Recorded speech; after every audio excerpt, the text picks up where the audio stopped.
APW event. Hey, everybody. I don't even know if this is going to work this week. So hi, YouTube. Hi, Google Plus. Maybe. We've been we've been having issues with Google since they apparently updated the Hangouts app. So who knows if this will even ever make air. So this could be a lost episode, and it wouldn't even be anyone's fault except for Google's. Well, I mean, we should be able to record our audibles or audacities. Sorry. Yeah. So who knows? So if Who knows? if the Google doesn't work, check iTunes, Stitcher, or Podomatic. There you go. Tag advertising. Why does this keep fucking scrolling back down to the bottom when I scroll to the top? Stay at the top, asshole. What the fuck are you doing? See, I would prefer the asshole stay at the bottom, but that's just me. Can something on my computer work correctly this evening, please? Please. All right.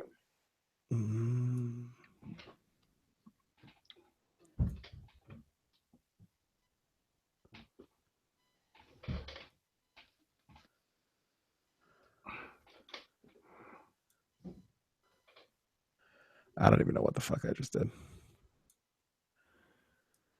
That's right, fans. Join us next week for another exciting edition of Adam Does Tech Support.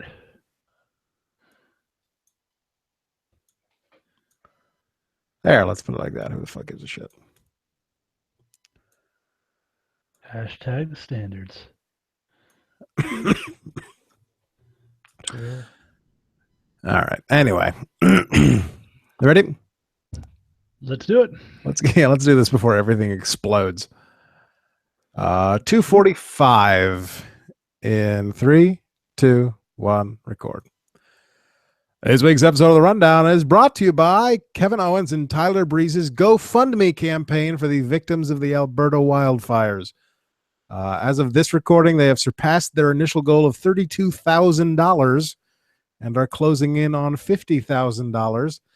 Anyone who donates any amount will be followed on Twitter by both fellas if you include your Twitter handle in the comment that you post when you donate. Donate $100 and you'll get a personalized video message. The campaign ends on May 22nd, the night of Extreme Rules. All donations sent directly to the Canadian Red Cross. Donate. I did. You can too. We only had $5 to give, but I gave $5. And that's something, motherfuckers. So it's GoFundMe.com. They don't have a personalized URL, sadly. I don't know why they didn't set that up, but it's GoFundMe.com/22VQM7W. 22VQM7W. So donate to that. So fun. Dong. Go fund them. Exactly. Jonathan Coachman reported today that ESPN is doing a 30 for 30 special on the XFL. Will you watch? I watched the XFL, so yeah, absolutely. So did I. Wait, you watched football? Only because it was the XFL. Okay. Actually, ironically enough, and not to get into too much sports talk on the rundown, but the reality is the NFL actually stole a bunch of ideas that the XFL brought into the game. So, you know, people will rip the XFL for the catastrophic failure it ended up being, but they had some good ideas. I think part of that was due to not even due to bad planning, just due to fate. Because the first games, 2 games of the season, the first one that they showed, the one that they decided to air on NBC, was the boring ass like blowout game, and then the one that the exciting back and forth game was the one that wasn't on TV. Well, 2 things. First off, to this day, "He Hate Me" is still a cultural reference. Yeah, that's true. Very true. Second off, I think their biggest problem is kind of the same thing TNA had. They went up against the big boys way before they were ready. Yeah. The XFL went up against the NFL if they had kind of portrayed themselves more like an arena football league, which was a big niche thing back then, that'd have probably been fine. Oh well. Marketing. Yep. Vince McMahon's big mouth. Pound on that desk a little more. I mean, it's shocking to me that the WWE would have a hard time getting something new over. theme song.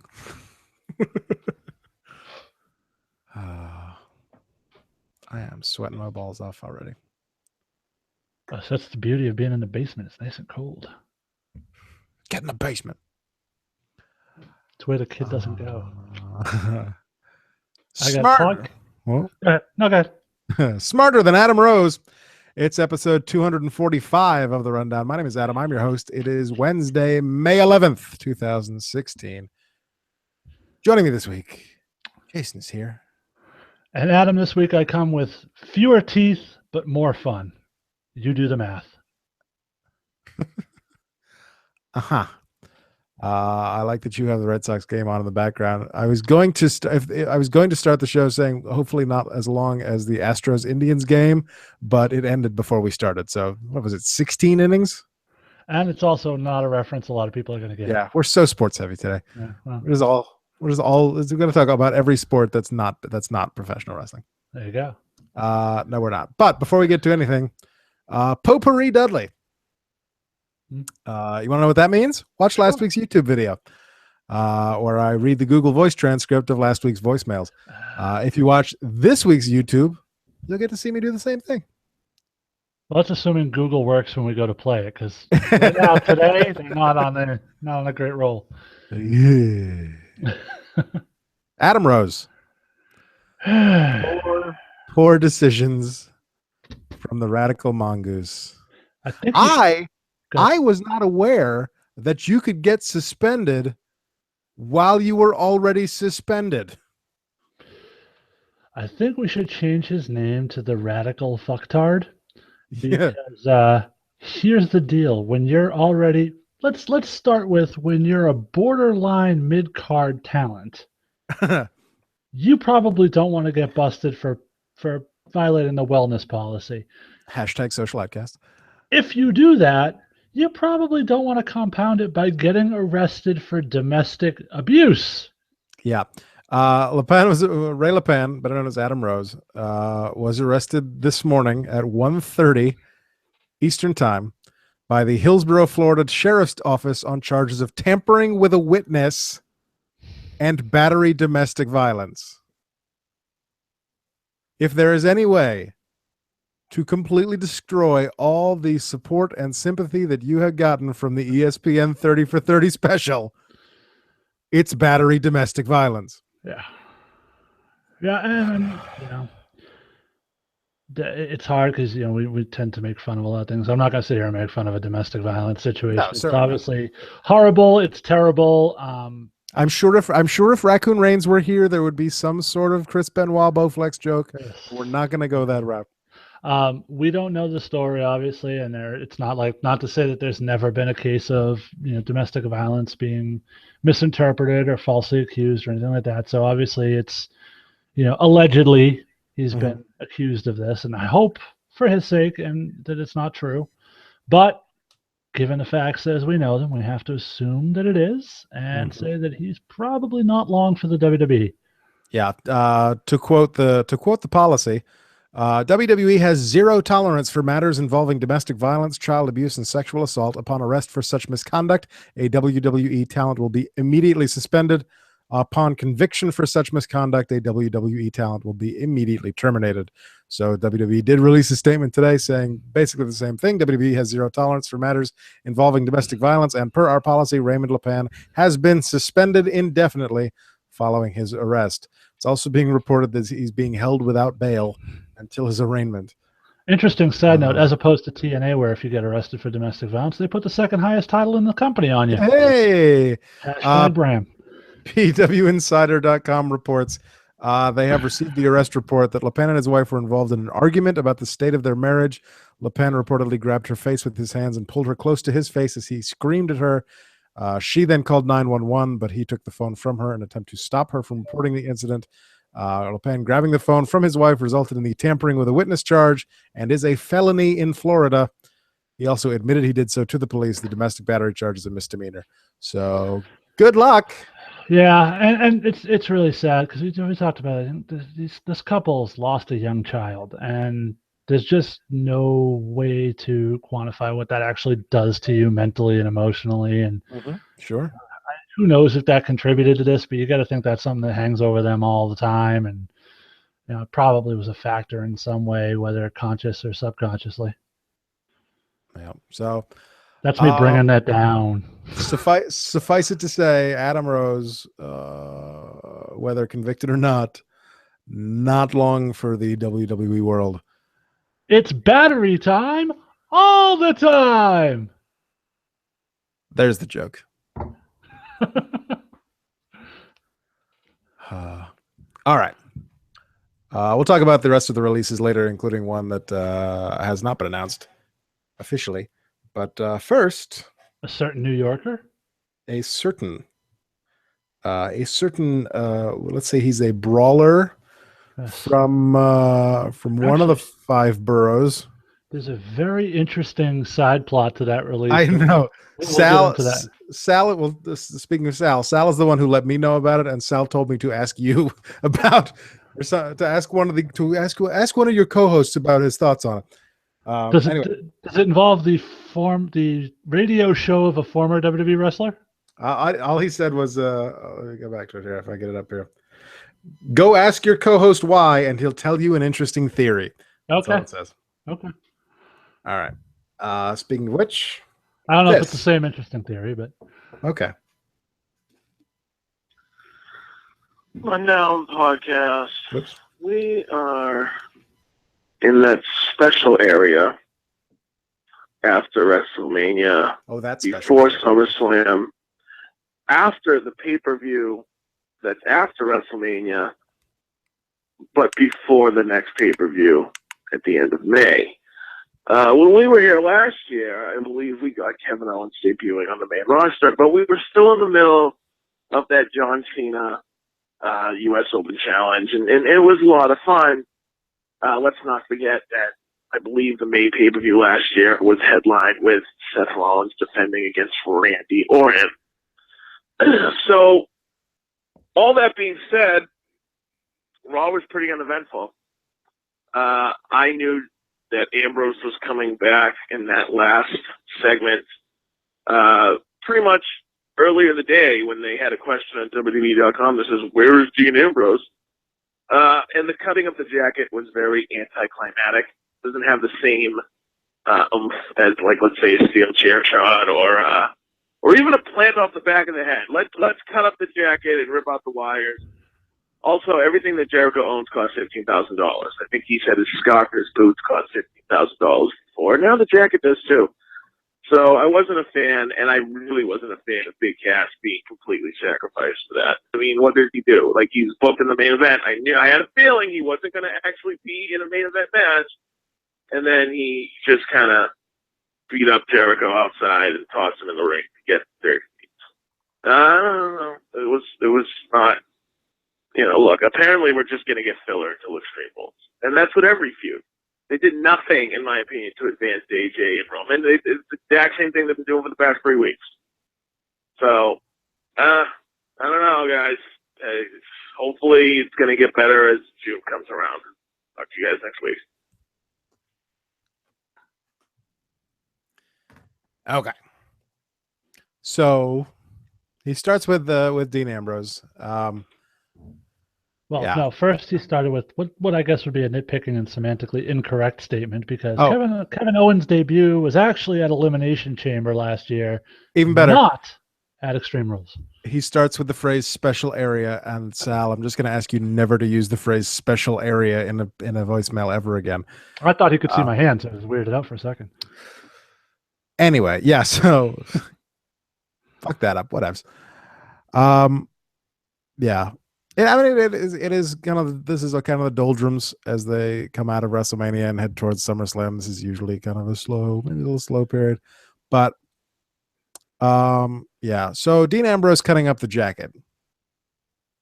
It was what it was. It was symbolic, because it was a special keepsake for Jericho, just like Mitch was a special keepsake for Dean Ambrose. It was a symbolic thing. Also, we got to see Chris Jericho just scream $15,000 over and over again into a microphone. which would have been my lower third if Google was letting me put lower thirds up tonight. I'm on record as saying I thought the plant thing was really fucking stupid. Yep. This is actually better to me, but not by much. And I say that only because at least the jacket's been around for years. It's been a staple of who Jericho is, as opposed to the plant that was introduced like 3 weeks ago. So there was at least a little bit more of an emotional connection to the fan base to that particular item as identifying it with that person. That said, I think we're entering, we talked about it last week, we're entering Japanese shampoo commercial territory where these guys are fighting over dumb shit that doesn't matter that my 6-year-old would say, that's stupid. And I don't understand it. You're talking about two talented guys, varying degrees of how talented they are, but the reality is they're in the WWE. They're going to go out and put on a good match, a good story. And if nothing else, they're compelling characters. And this is the best that creative department could come up with for this feud. Yeah. Which tells you why Adam Rose needs to do drugs. I'm just saying. You think Adam Rose is going to get a note from his doctor for this one too? Anyway. Yeah, I mean, it's not completely. It's not the greatest, but no buts. It's not the greatest. But to his point about what it did with Cass, I actually would take the opposite side for that, because I think in one night they made Cass as a singles guy seem like a legitimate top card guy. Sure. He made it very clear that he made the reason very clear why Enzo is the one who always talks. But sure. And for me, and this is going to sound a little strange, but there's something weird about Cass's body when he comes to the ring. It just looks uneven. I don't know. Okay. Always strikes me as weird. I don't know if his trunks are too big or what, but it just he does wear very large trunks. Yeah, it strikes me as very strange.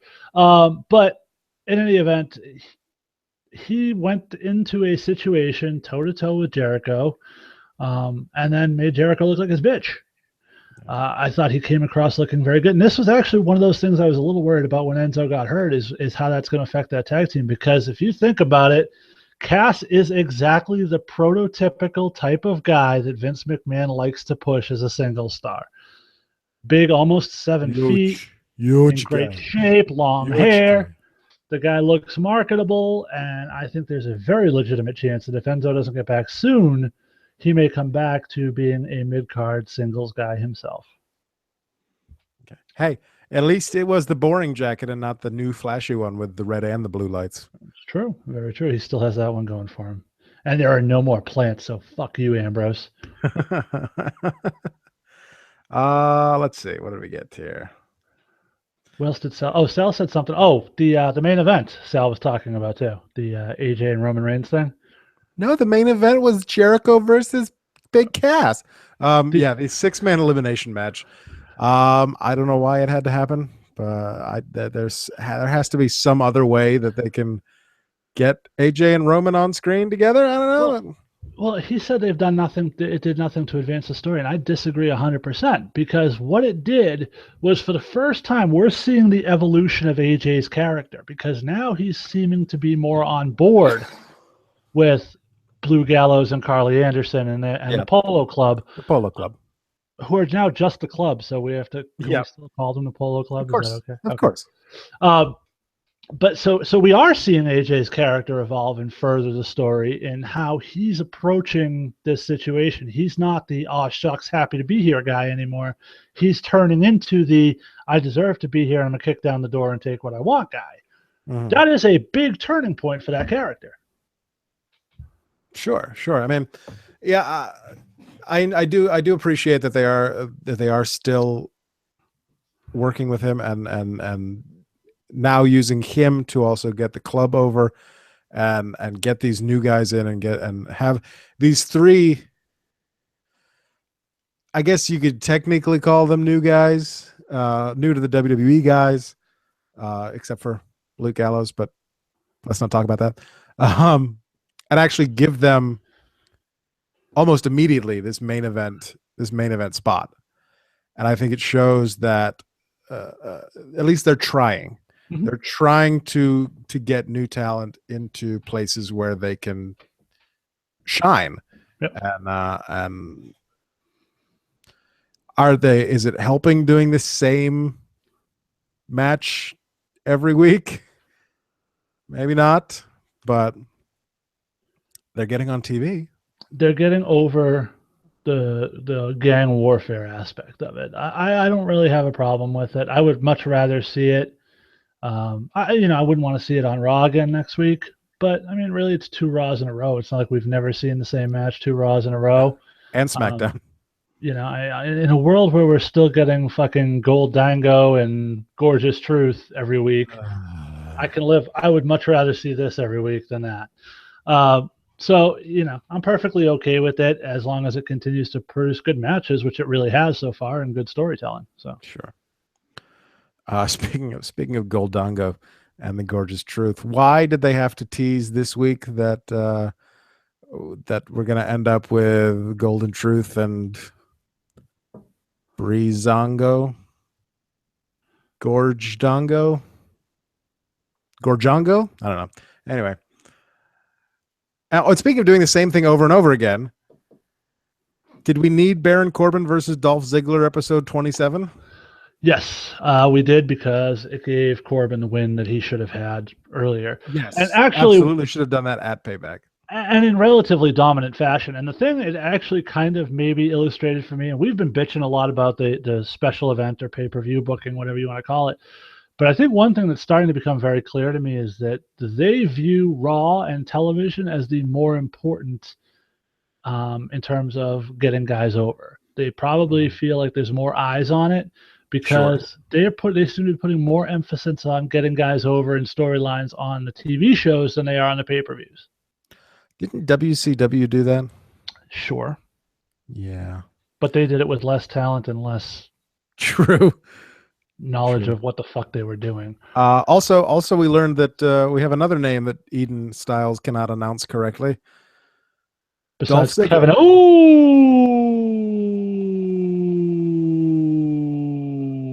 Owens. Yes, Dolph Ziggler. She put him off like he was a siren. Dolph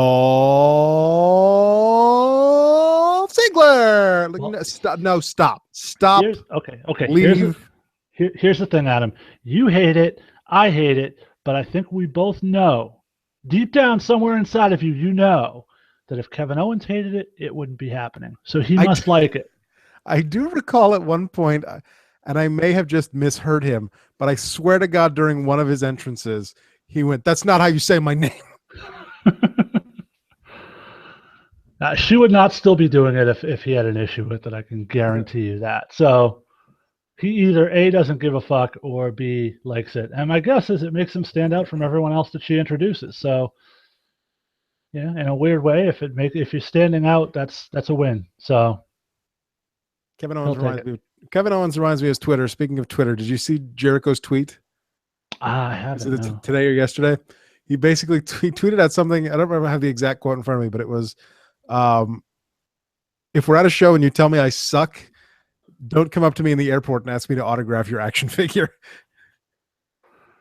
Yeah, and I think that's Jericho. You can't take anything Jericho says on Twitter seriously. He really plays up his heel persona on his Twitter account. Right. But that's kind of part of the business. That's how I know he's not serious. He's been around long enough to know that there's a difference between. They want you to boo the bad guys at the shows. That's the whole point. Speaking of which, and as an aside, the other thing that I noticed very interesting this week, Roman got a great reaction during that match on Raw. The crowd was actually really into Roman on Raw. When he first came out. They booed the shit out of him when he first came out. But as that match progressed, it was really double cheers. You had half the crowd going, "Let's go AJ," and half the crowd going, "Let's go Roman." It was probably the best case scenario for WWE if that's how it plays out the rest of the way. Yeah, I kind of zoned out during during that match. So don't blame me for not actually having that many notes on it. What confused me the most during Raw was the interactions between Shane and Steph. because the story that we've had so far is leading up to WrestleMania. From when Shane came back until WrestleMania, they had an abject hatred for one another. Mm-hmm. Then after WrestleMania, Shane gets to be in control, and Stephanie disappears, and Hunter disappears. Stephanie comes back the week before Payback, so about 2 weeks ago, and goes, "Oh yeah? Well, at Payback, Daddy's going to tell us who's really going to be in control." And now they're both in control, and they're totes besties. You know, best siblings a guy could wish for. And now Stephanie's doing this weird thing where Shane is 100% fan favorite all the time, everything he does. You know, Stephanie is doing this weird thing now where she's acting like a fan favorite until such time as she needs to be a bitch and do something to make the crowd boo. And it's just so bizarre to me. It's just, it doesn't make sense with what's happened before. They shouldn't be this friendly, this happy with one another this soon after hating each other's guts for months. Well, the way they're playing it, actually, interestingly enough, we talked about it leading into WrestleMania. They kept those two separate pretty much during the whole lead into WrestleMania. You saw maybe one interaction between the two of them, and other than that, Right. that was it. So maybe that's part of the reason why they did it that way, so that this wouldn't be as jarring as change. The weird part to me is that if it wasn't Stephanie and Shane, the way they're playing it is like this weird sexual tension between the two of them. And it's a little uncomfortable to watch, to be completely honest. These weird longing looks between each other, and it's very strange.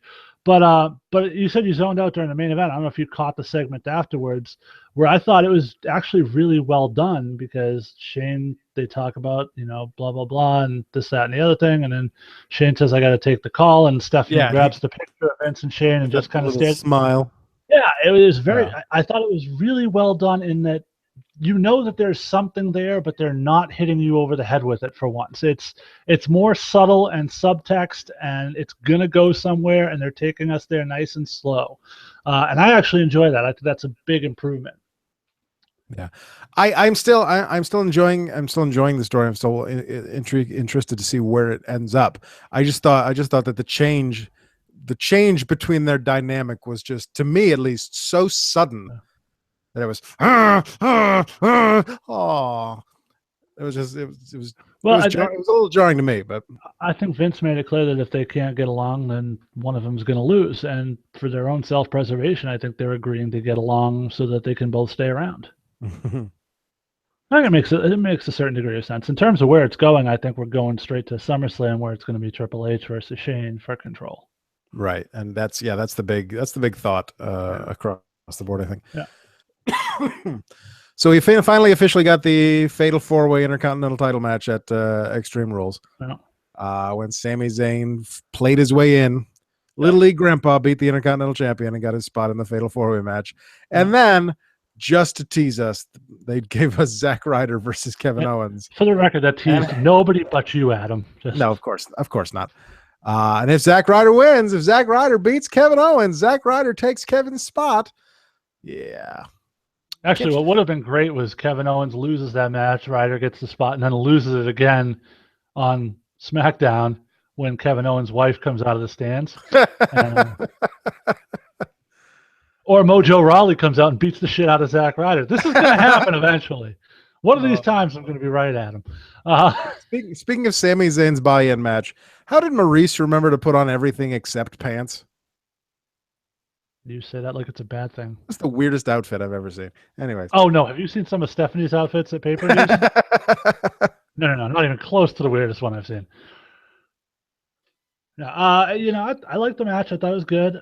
Miz is really an underrated guy in that ring. He's not, technically Bret Hart by any stretch of the imagination. Sure. But he goes out there and he gets over what he needs to get over. He accomplishes everything he needs to accomplish with the match. There you go. I thought you were going to show me your penis again. He gets over what he needs to get over, and he does the job, and he has passable matches to really good matches every time he's out there. So he's one of those unsung MVPs of the WWE right now. Sure, absolutely. I will never bag on the Miz for his wrestling ability.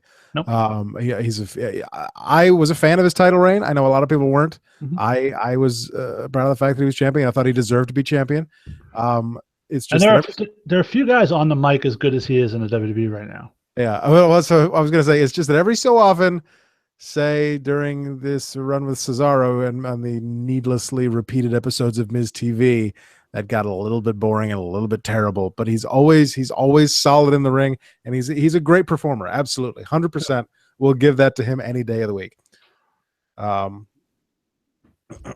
Now, on your list, just so I know, do you have any reference to this WWE live show that's going on in Hawaii that got announced this week?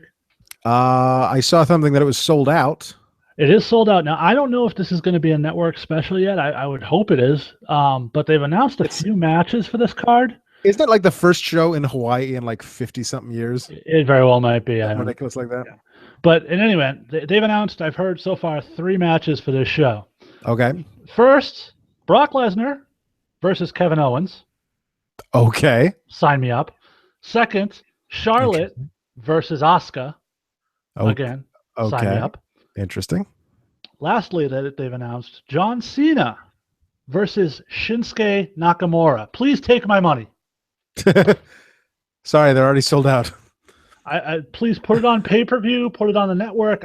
This is a show I want to see. Are you frozen? And Google Hangouts dies. We knew that was coming. I don't know if it's me or if it's Adam. I'm still recording. Hopefully it comes back. Should I vamp?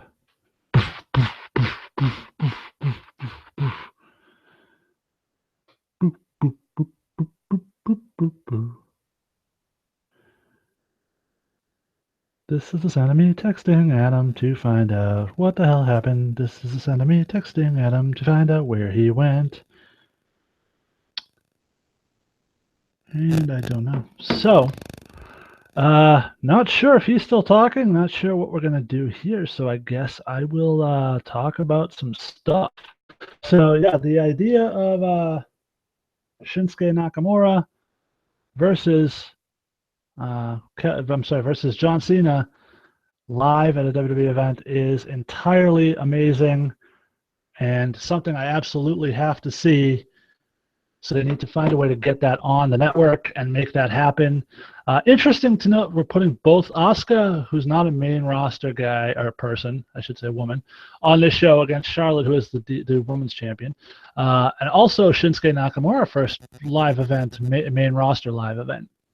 And I'm wondering if that speaks to the large Asian population in Hawaii, and if that's kind of why they're sending both Asuka and Shinsuke to the show. But regardless of why, that's going to be a phenomenal show that will rival most of the pay-per-views we'll put out this year. So hopefully they're going to put that somewhere where the public can see it. If not, the video clips will make their way to YouTube very shortly, I am sure.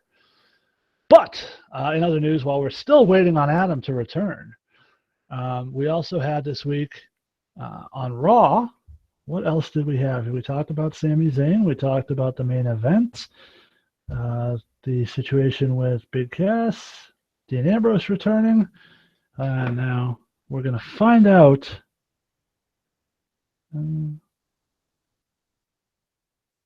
Adam's laptop restarted on him, folks.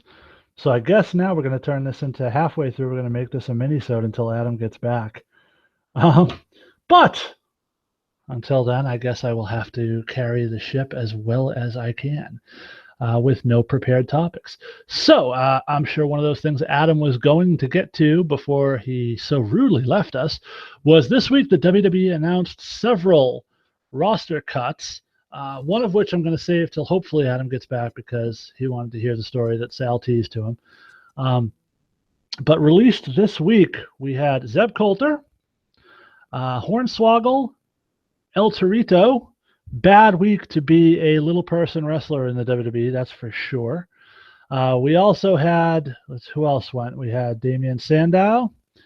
We had Cameron, who, there he is. Look at that, ladies and gentlemen. The triumphant host has returned. Are you fucking kidding me?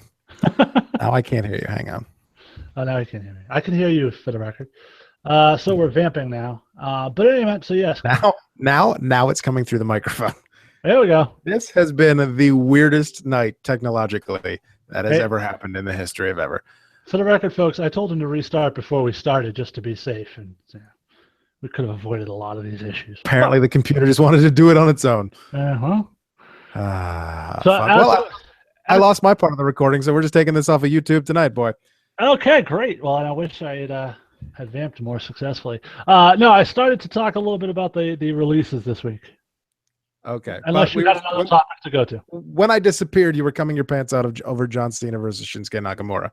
Yeah, no, that whole card, and I talked about it a little bit while you were gone, which maybe we can cut out. I don't know. But I'll have to do something with it. There you go.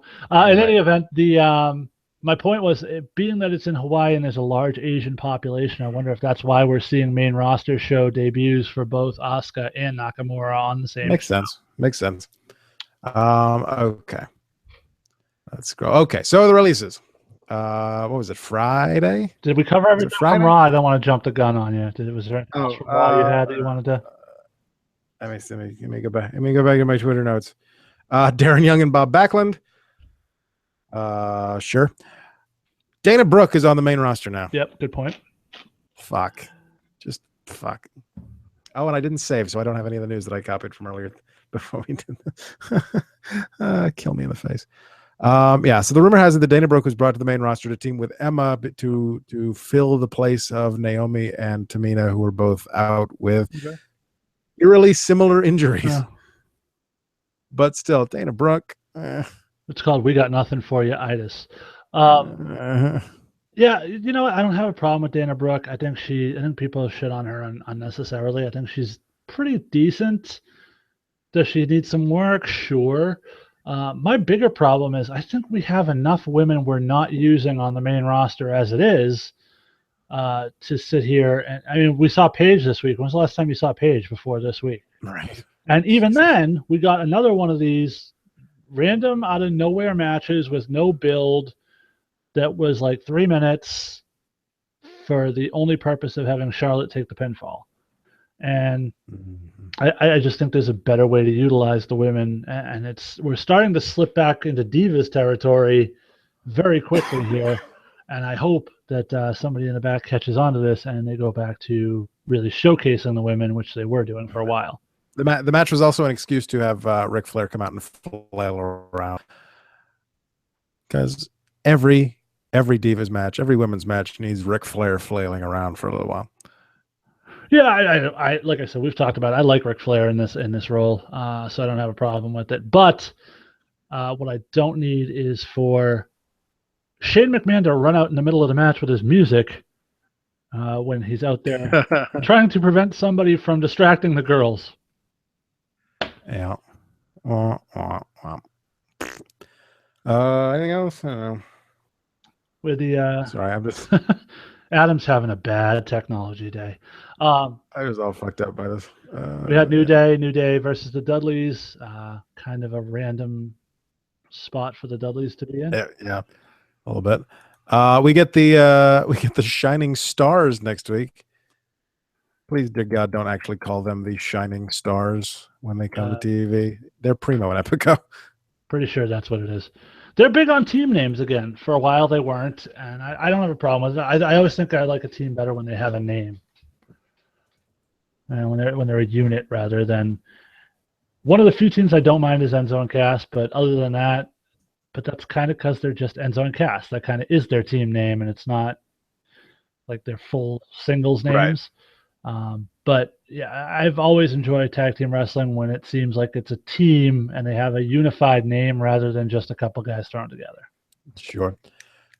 As long as they actually call them Primo and Epico, I'll be fine with whatever team name they have. Yeah, I mean, I definitely think they could come up with a better name than we know who that's Stars, but yeah. Isn't that Delmy Exo and Ashley? Oh no, that's the C Stars. C Stars, yes. Anyway. The only other note that I had from Raw was way to put over Delmy and not Ashley, by the way. What? You said, is that Delmy and No, I said an Ashley Vox. No, you didn't. I said I must have mumbled. Fuck you. Hey, you can't You even. want to cross me tonight, really? Hey, you can't even remember which one's which when you introduce them. So, God damn it. inside joke. You weren't even at that show, all right? Should have never told me about it though. Good evening, Peabody. Yeah. So You're right about that. Oh yeah, and then them all cutting this promo. That's what the new era is all about. Did we mention John Cena's coming back in 3 weeks? Anyway, actually, ironically enough, and I didn't even think about it until just now. But when you think of Raw, the Intercontinental Champion lost. The Tag Team Champions lost. The Women's Champion lost. It was a bad week to be a champion on Raw. Not one title match, but they all lost. all right, that's all I got from Raw. You got anything else from Raw? No, I think I pretty much covered everything. Okay. Time to talk about people getting fired. Spring cleaning at WWE. Was it Friday that they announced? Yep. Yeah, Black Friday. Okay. So we started with Hornswoggle. Hooray! 3 years too late. No, let's go 6 years too late. Anyways, then it was Alex Riley. Oh, you forgot El Torito. It was a bad week. I was saying it's a bad week to be a little person. I'm getting them. I'm doing them in order here. Start with Hornswoggle. Then we got Alex Riley. Then we got Zeb Coulter. Then we got El Torito. Then we got Cameron. Then we got Santino. Nobody cares. Then we got Wade Barrett. Wasn't a surprise. I'm surprised they let him off his contract early. Then we got Damian Sandow. Yeah.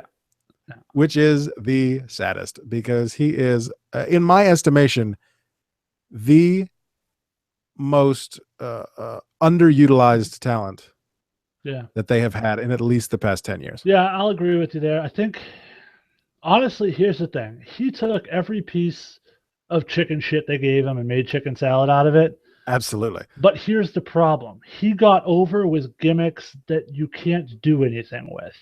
You can't make the stunt double into a main eventer. You can't make the Macho Mandow into a main eventer. So he got over based on his personality and how well he was doing these things, but he was getting over gimmicks and characters that didn't give the company anywhere to go with him long term. Okay. So he was almost a failure to his own success, if you get what I'm saying, in a weird way. Mm-hmm. That said, anybody with a decent idea and creative could have found a way to get him over as Damian Sandow. Sure. Or fucking even as Aaron Stevens, where he had been there before as a tag team champion in the WWE. I think it was a failure of creative more than it was Sandow. And I think I think that guy's going to go somewhere else, TNA, Ring of Honor, New Japan, and be an absolute stud somewhere. So yeah, it's like anybody in creative wouldn't have had him do the "I'm going to imitate a famous thing" gimmick in the first place, right? Because God knows when you're looking for people to do, imitating the Big Show is really the best way to go. Actually, the Big Show doing the impressions a while back was one of my favorite gimmicks ever. But unfortunately, it sucks for Sandow, and there are a million guys. And if you got to think, maybe Sandow's still employed. If Adam Rose had gone on his weird tirade just a week earlier, we might be seeing a different story about Damian Sandow. But at the end of the day, he's going to miss out on the money. But he wasn't getting used. He wasn't doing much. Now he'll be able to go out. He'll be able to make his own stories, his own bookings, and go to places where he's actually a big factor and they want to use him. So, do you think he gets picked up by Ring of Honor? Ring of Honor is a tougher one, I think. I don't know that his style so much fits Ring of Honor as it does TNA. Mm-hmm. But we'll see. I think him versus Mike Bennett or him versus Drew Galloway would be a money match for TNA. Sure. So. And obviously, you'd go back to being Aaron Stevens. Yeah, I would look more towards TNA than I would Ring of Honor. And apparently TNA must be close to being sold or has sold, or apparently they're starting to throw around money and offers to guys on the indies again. So it might be a case of right time for Sandow anyway. Did you see the story that got put out about TNA telling people to tweet about how high the morale was in the locker rooms? Yeah. Lame. Yeah, and not the first Yeah. time that's been told from TNA. So usually it happens at times when the morale is actually the worst, but it was made worse by when I saw it in this article. They had like a list of like 4 people, and hey, Here's Bob Ryder. great, Here's great morale, just randomly, like everyone randomly tweets about the morale in the company. Yep. For the record, fans, we have great morale on the rundown. Absolutely, 100%.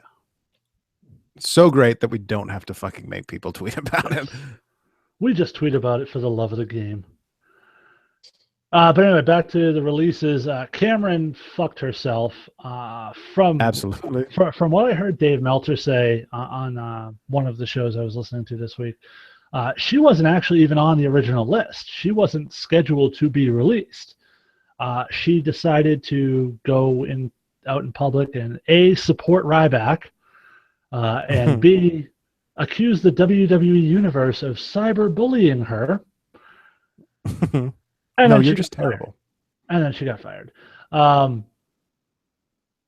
So the question was, at that point, was who was actually supposed to get that spot that she ended up taking, and the prevailing wisdom was Adam Rose. And I have a feeling Adam Rose is getting his spot anyways. Much like Final Destination, it may skip a seat, but it's coming all the way back around.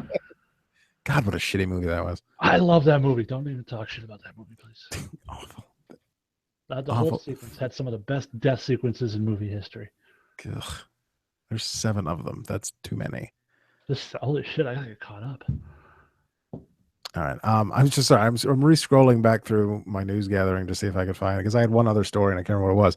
But also on the secret releases list, i.e., not actually announced. Well, hold on. Let's go through the rest of the. Let's pay the respect to the rest of the releases. Okay. Hornswoggle and El Torito make one full release combined. Rude. Well, you know. True. But really, once one was gone, what are you going to do with the other one anyway? So I think writing should have been on the wall there. And the writing may have been on the wall. It just may have been written up a little higher so they couldn't see it. Zeb Coulter. Jesus. Zeb Coulter, obviously, like a midget at a urinal. They have to stay on their toes all the time.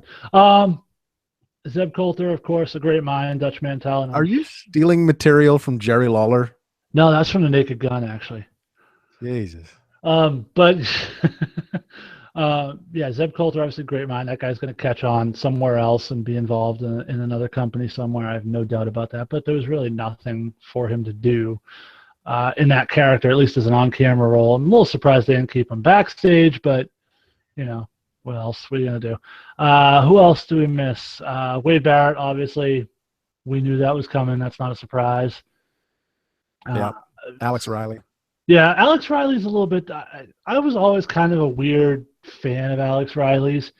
I thought the kid had a ton of potential. I just think he's kind of like in that same Wade Barrett thing. Every time they started to do something with him, guy got hurt and was out for a long time. I thought he was great as an announcer down in NXT. I thought he did a tremendous job. Yeah, I thought they were fine. I thought they finally had something. I thought they were finally going to do something with him during this angle, where he kind of feuded with Kevin Owens and then came back to wrestling from an announcer.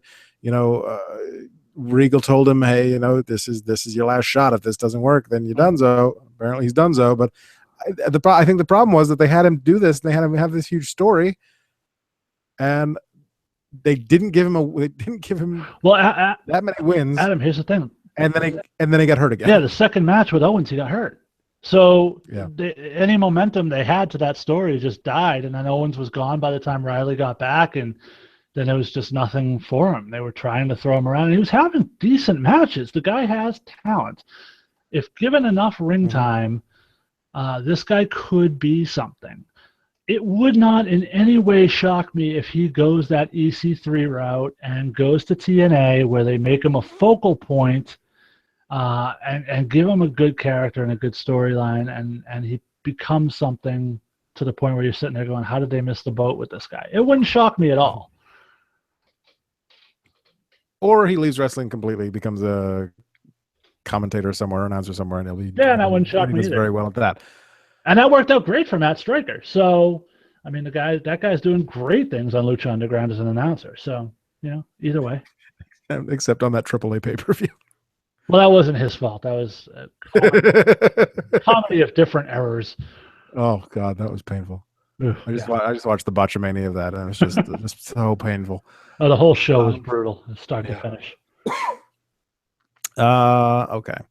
Did we cover everyone now? We talked about Santino. No, I didn't even know. Honestly, I didn't even realize Santino was still under contract, so that didn't surprise me. He'd already retired and had come back to do the Slammies and one other thing. Yeah, he's doing great things. And he released a thing. So he released a statement saying he was shocked by his release. Were you really? Were you really shocked? Well, you already retired because of a neck injury.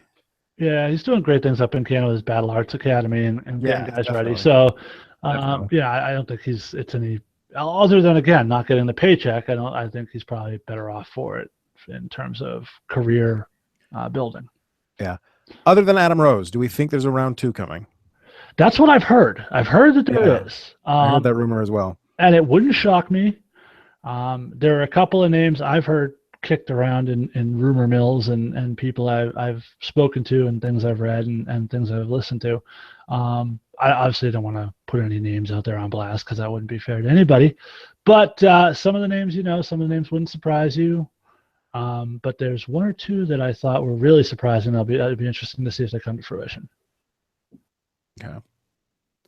Now can we talk about the secret release? Yes, it's now we can talk about the secret because we release. talked about it earlier. Yes. Yet to be announced, of course, secret. Shh. But after over 30 years with the company,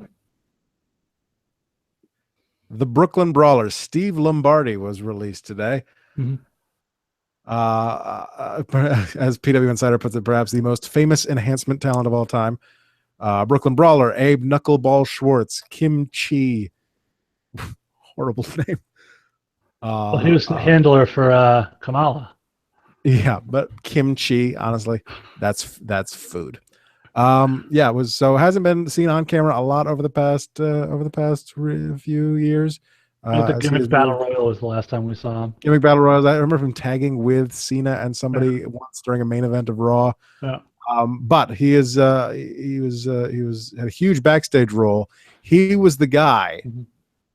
He was the guy that you had to cut a promo for before you would be let onto the main roster, basically. Yeah, he was in charge of all the backstage pre-tapes and all that stuff and making sure all that stuff looked good. So. Now you had a theory.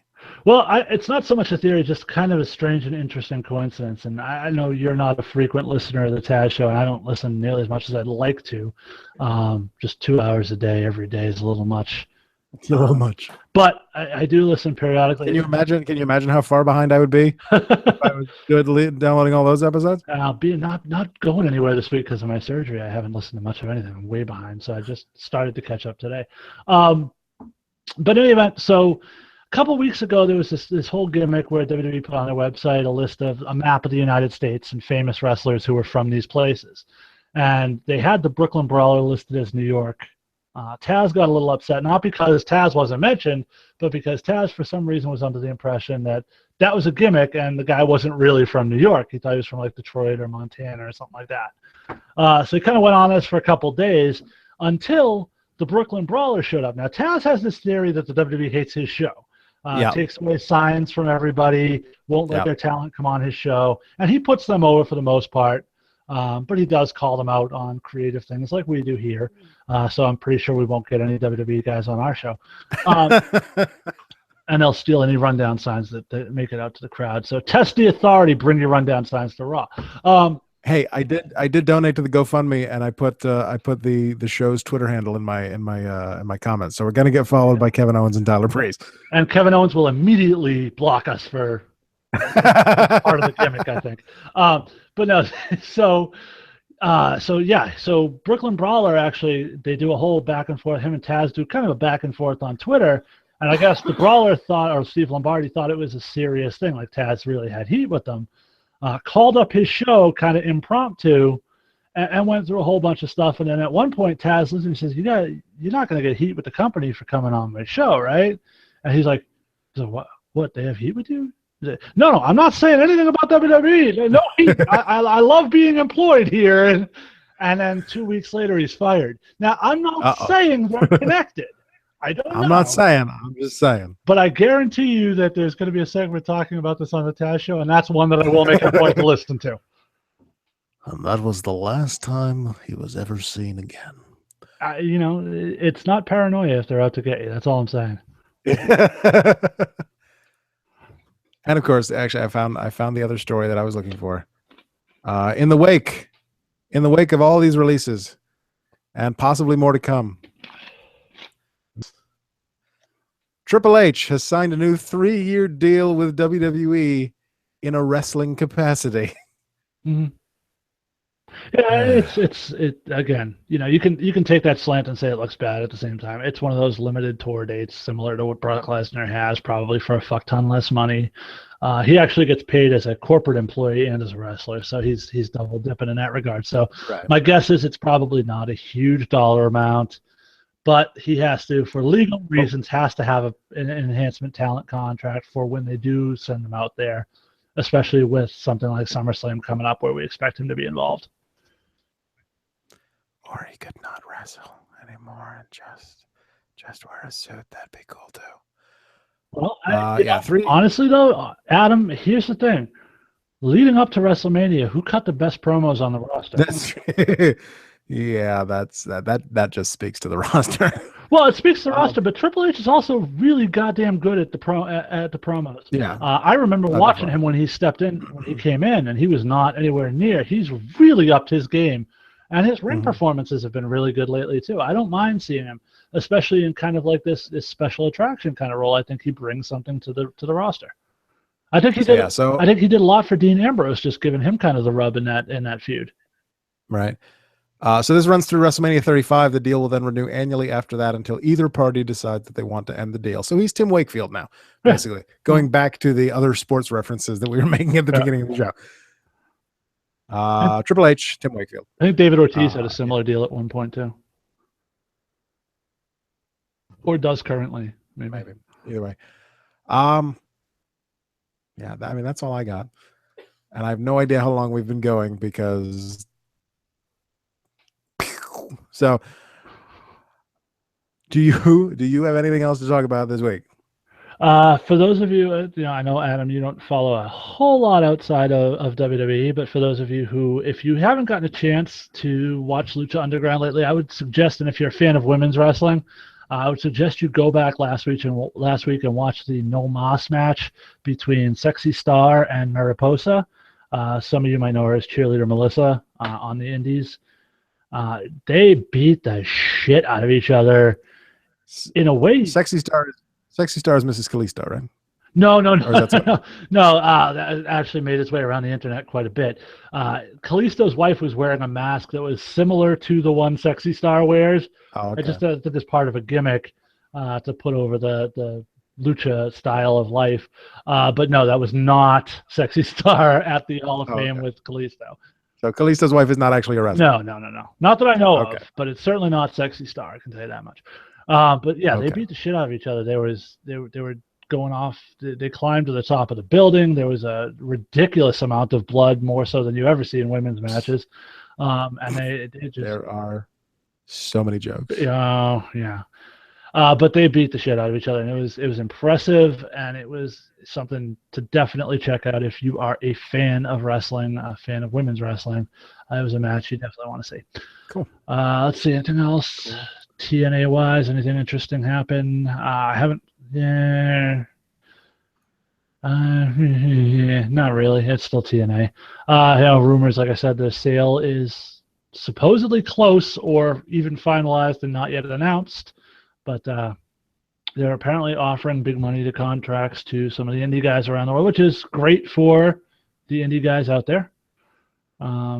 Always a plus when there are more places for the boys to work. I'm always a big fan of that. I'm rooting for all these companies to succeed. Now, here is an interesting one that did happen this week, Adam. I don't know if you're familiar with Evolve at all.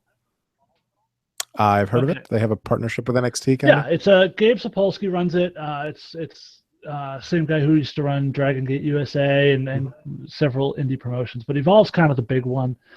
They always run similar around big events. WrestleMania weekend, they put on 2 shows.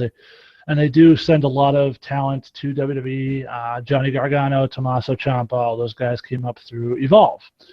Well, this past weekend, they had an event that featured actually... Would you silence your phone, for God's sakes? Sorry, that's actually the iPad, my bad. Every time the Red Sox score. You can blame the Red Sox for being so damn good that it keeps setting off my iPad. But only against the Athletics for some reason. Hopefully that should do it. That didn't do it. Okay, there we go. But so yeah, this past weekend they had a main event on the Evolve show featuring Johnny Gargano taking on Drew Galloway for the Evolve Championship. During this match, which was interesting in and of itself because it's a WWE guy versus a TNA guy. During this match, and they also had just to prove the alliance, they had 2 matches to qualify for the WWE's Global Cruiserweight Series on the same show. Which has a new, they renamed that, by the way. I forget. It's now the Cruiserweight Classic. Yes, there you go. And I guess to go along with the Dusty Rhodes Classic, which is coming back at some point. Yeah, tag team, and apparently it's supposed to be a women's tournament too at some point. Cool. So that'll be interesting. Which maybe some more women from the Indies will get a shot, similar to the Cruiserweights. Cool. But anyway, back to the point. So this show has 2 of these Global Cruiserweight Series matches, or Cruiserweight Classic matches on them. During the main event with Gargano and Galloway, EC3 shows up unadvertised, beats the shit out of Gargano, aligns himself with Galloway, and then cuts a promo shitting all over NXT and Triple H. Now, given how much money Gabe Sapolsky has on the line in this working relationship with WWE, you have to think that they can't allow that to happen without someone in WWE signing off on it. So are we seeing a weird kind of third-party invasion angle? Did WWE buy TNA and nobody told us? I don't think so, but I wouldn't put it past them. We already see, because that would be a hell of a way to do an invasion angle. Buy the company, don't tell anyone. Buy it through like a third party, so that nobody sees the connection, and then all of a sudden, then you have an invasion. You don't announce, "Hey, we own this, and we own all these guys, and now they're going to come fight on our TV show." Hey, oh my God, it's an invasion! It would be one of the best invasion swerves we've ever seen in wrestling. We've seen a lot of them. Well, given the competition. Well, TNA could equally be within 1 year could be part of the best invasion angle ever and the worst invasion angle. But yeah, it's very interesting to me, and it'll be interesting to see how it plays out going forward because, like I said, Sapolsky's got way too much money on the line in this relationship to risk losing that relationship by allowing TNA to get put over. So it had to have been signed off on and okayed by somebody in Connecticut, and I'm interested to know what this means going forward. The other interesting aspect is we talked about that Hawaii show that's coming up in a month or so. June 29th. Where those NXT guys are facing those main roster guys, and we talked in the past about the possibility of a brand split, and maybe NXT becomes that second brand with the WWE, and if that's the case, and they're going to go to a developmental, maybe that's what TNA becomes. Who knows? The wrestling world is going crazy right now, Adam. Yeah, definitely. Either that or during the first episode of the Cruiserweight Classic, they have Triple H or Tom Phillips appear on screen and say, and in these matches that took place before we came on the air tonight, and then the guys who came out of the Evolve qualifiers have already been eliminated from the tournament. Okay. A couple of things that I found while I was perusing because my computer exploded. The Q1 earnings call for the shareholders was yesterday. Vince McMahon did announce that Bray Wyatt, John Cena, Randy Orton, and Seth Rollins are all expected to return within the next month. So look forward to that. Seth Rollins, hooray! So say goodbye to AJ Styles main event push. Bray Wyatt, hooray! The other two. Yeah. Well, actually, it'll be interesting because we've talked about, or there have been rumors about the whole reformation of the Shield to battle the Club. Right. And the timing now at this point is starting to line up for a big SummerSlam push for those two groups against each other. So it'll be interesting. Right. And the other thing, talking about the Hawaii show, WB has updated the listing for the June 29th house show in Honolulu.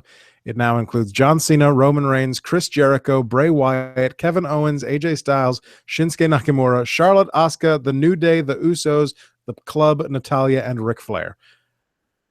Sold out. Take my money. Jason is going to buy a ticket to Hawaii and scalp a ticket. Oh my God. Speaking of that, I read something earlier.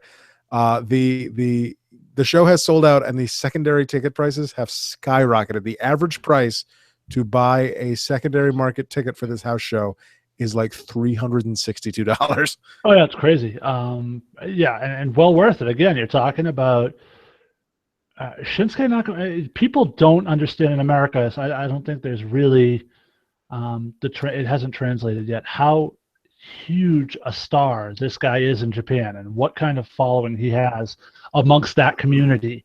This is the equivalent of the best Japanese player in the world going one-on-one with the greatest American pitcher of all time. Like it's on that par level in terms of John Cena versus Nakamura for our present day. Now, obviously, I'm not saying John Cena is the best to ever lace boots, but he's the biggest star in America in terms of this business right now. Sure. And Nakamura, you could argue, is the same in terms of Japanese talent. And these two are going to go head-to-head for the first time ever. It is a huge deal for wrestling fans and especially for Japanese wrestling fans. Sure. Okay. So, on that note, I think that does it. Hopefully, we can retrieve this episode somehow. But I think that does it for the rundown for this Wednesday, May the 11th, 2016. 262 days since the New Day won the WWE Tag Team Championship. Because New Day rocks. New Day rocks. Buy your New Day socks. Your New Day clocks. And by the way, we didn't even touch on it. How great was the A Whole New World version of the Bootio song on Raw? The Bootio thing was amazing. Bootio. The things they get people to do. So great. Oh. I fucking love those guys. Okay.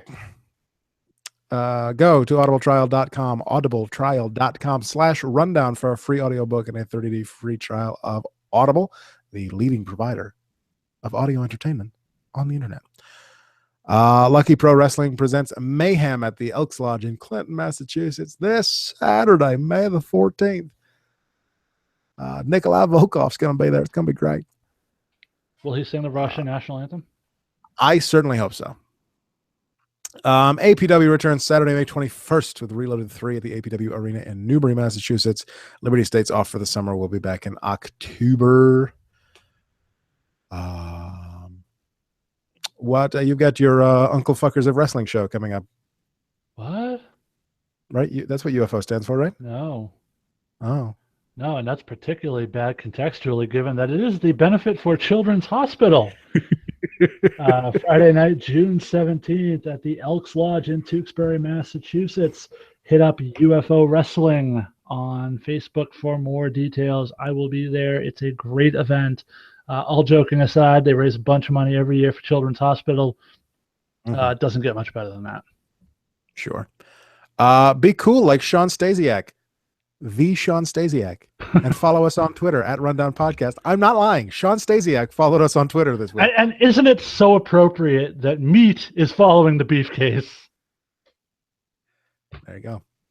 Sean Stasiak followed us on Twitter. He's a chiropractor. Dr. Sean Stasiak. Yes, he's a chiropractor in Texas now. If anyone in Texas, if anyone in Texas needs chiropractic, look up Dr. Sean Stasiak on Twitter. Send us an email to rundownwrestling@gmail.com. Leave us a voicemail like Sal does at 617-863-6967 61 rundown 7 617 undown.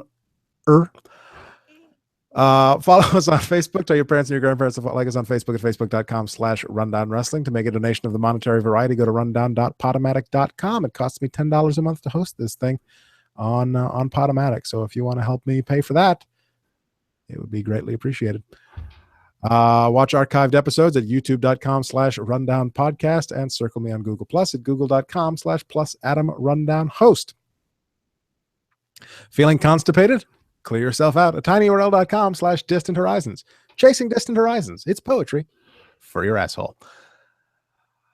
Sorry, I didn't let you say it that time. My bad. Follow our sister podcast. We've got Shadowvane at shadowvane.net and patreon.com/shadowvane. Find them on Facebook. They are opening auditions for the next story, or for to read some short stories before the next story comes out. If you want to submit an audition, the instructions are on Facebook. Pen15 Club returning eventually. Tuning Japanese, Facebook, Twitter, iTunes. Not Stitcher, though. They need to get their shit together and get on Stitcher.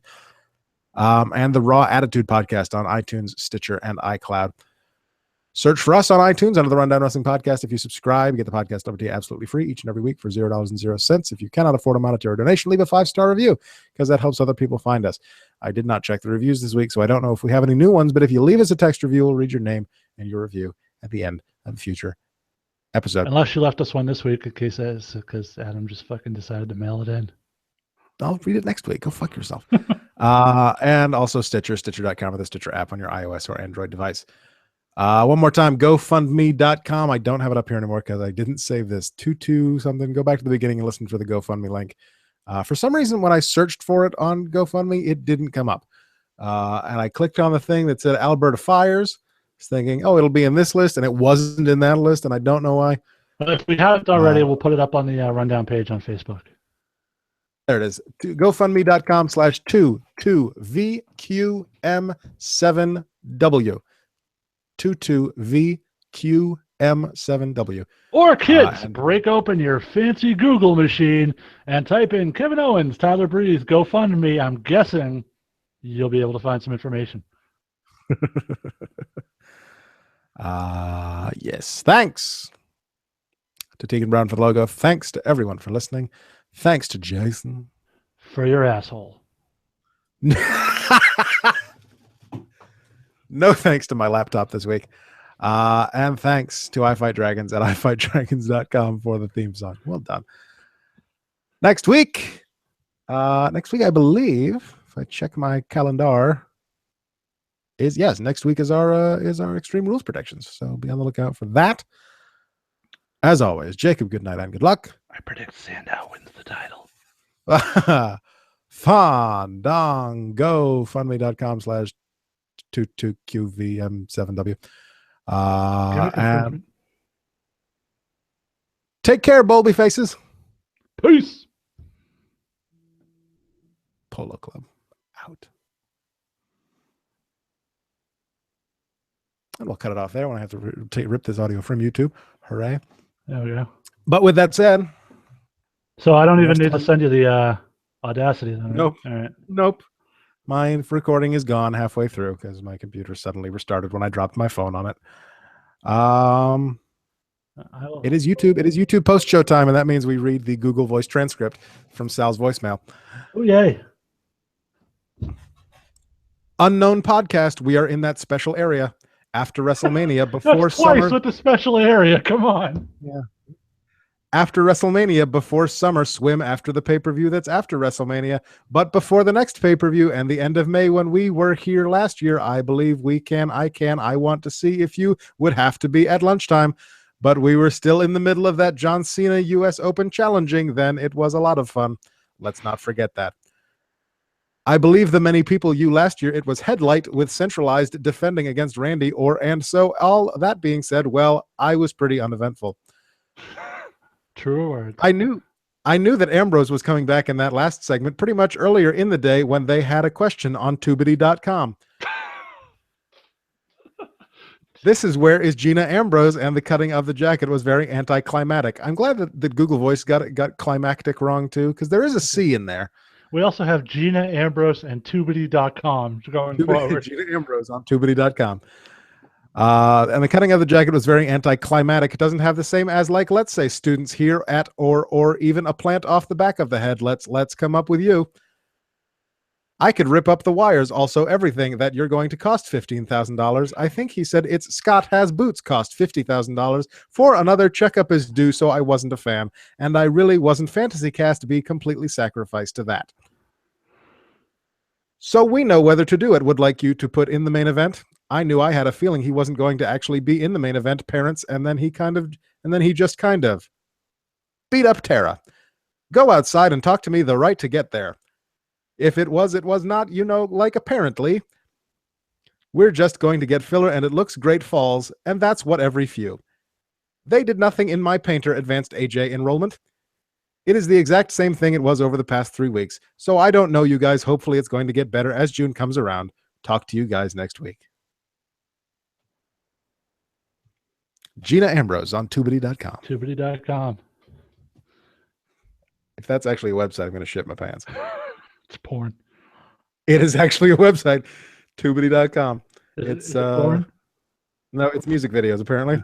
It's like a fake YouTube, but for music videos. Shit. If it was porn, I was going to have you send me the link. So there's your free advertisement on the rundown, Tubity.com. Oh, thank you, Sal, for sending those to Google every week. Thank you, Google, for having such terrible auto transcription. Fuck Google tonight. Okay, we don't thank Google for shit tonight. Again, I don't know how much was Google and how much was my computer, but well, the lower thirds are all Google, so that's totally Google. That's 100% the Googs. Yeah, fuck you, the Googs. All right. With that said, goodbye, YouTube. Goodbye, Google Plus. I love you. Keep it naked. Real naked. But always tasteful. Fully nude, but all tasteful. Is that like pasties? No. Just tastefully nude. I don't know what that means.